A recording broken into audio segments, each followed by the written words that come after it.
बिस्मिल्लाहिर्रहमानिर्रहीम अल्लाहुम्मा सल्लि अला मुहम्मदिन व आले मोहम्मद। मैंने पिछले दिनों एक वीडियो डाली थी कि मैं जादू के बारे में आप लोगों को बताऊंगा कि हम जादू का इलाज किस तरह कर सकते हैं, और आम जो जिन चीज़ों के बारे में मैं जानता हूँ वो जादू किस किस किस्म के होते हैं और वो आपके जिस्म के साथ क्या क्या कर सकते हैं। नाज़रीन, आपने देखा होगा कि आप जब किसी शख्स के बारे में ज़िक्र करते हैं कि फ़लाँ शख्स बीमार है, तो उसकी बीमारी के बारे में ज़िक्र नहीं किया जाता।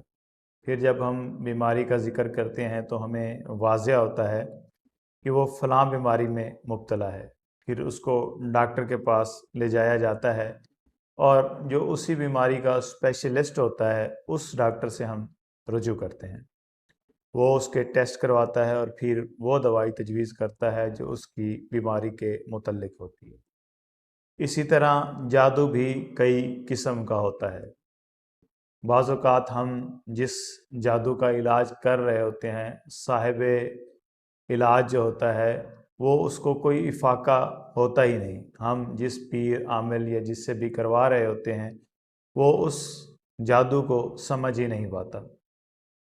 आप लोग थोड़ी वीडियो को समझेंगे, सुनेंगे तो आपको मेरी बातें समझ आएंगी और आपकी आंखों से हकीकत का पर्दा खुलेगा, आप हकीकत को जानेंगे।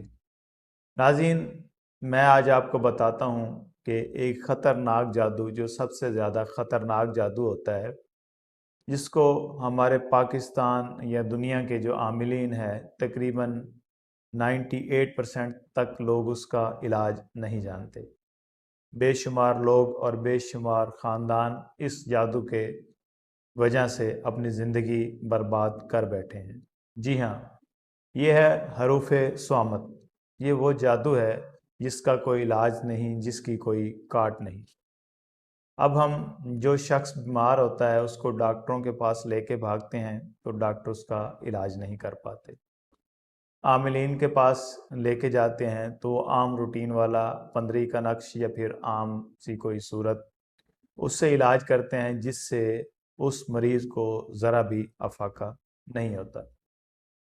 आपने देखा होगा कि जो लोग हरूफ स्वामत की ज़कात अदा करते हैं, ज़कात अदा करने का मैं तो ये समझता हूँ कि तरीका ही गलत है। जिन लोगों ने या जिन आमिलीन ने पहली मर्तबा हमें हरूफ स्वामत की ज़कात का तरीका बताया, वो ये तरीका बताया कि आपने चाँद गिरहन और सूरज गिरहन में इनको लिखना है और इनकी ज़कात अदा करनी है। ये वो तरीका था, ये वो वक्त था जब बुज़ुर्गों को आज़ाद कर दिया जाता है और बुज़ुर्गों को आमिलीन ना जाने में हरूफ स्वामत से मुसख्खर कर रहे होते हैं। वो बुज़ुर्गें लोगों पर जब बंदिश लगती हैं, मसलियत हो जाती हैं और फिर ख़ुद भी आमिल बर्बाद हो जाता है, जिसका किसी के पास भी इलाज नहीं होता। इमाम जाफ़र सादिक का एक फरमान है, किसी हकीम ने पूछा कि मौला आप कैसे इलाज करते हैं, आप तिब को कुछ लफ्ज़ों में बयान करें। तो मौला ने फरमाया कि मैं खुश्की का तरी से और तरी का खुश्की से करता हूँ, सर्द का गर्म से और गर्म का सर्द से इलाज करता हूँ। ऐसे ही हरूफ स्वामत का इलाज भी हरूफ नातिक से किया जाता है। ये इलाज कोई 2-4 दिनों का तो नहीं होता, थोड़ा लंबा होता है, लेकिन हरूफ स्वामत की मुकम्मल काट हो जाती है। नाज़रीन, ये जादू की एक किस्म थी। आमिलीन, अगर आपका तल्लुक़ अमलियात से है तो आप इस चीज़ को समझेंगे। आप फिर अगर अमलियात जानते हैं तो आपको पता होगा कि हरूफ स्वामत का अगर इलाज किया जाए हरूफ नातिक से तो कैसे किया जाए।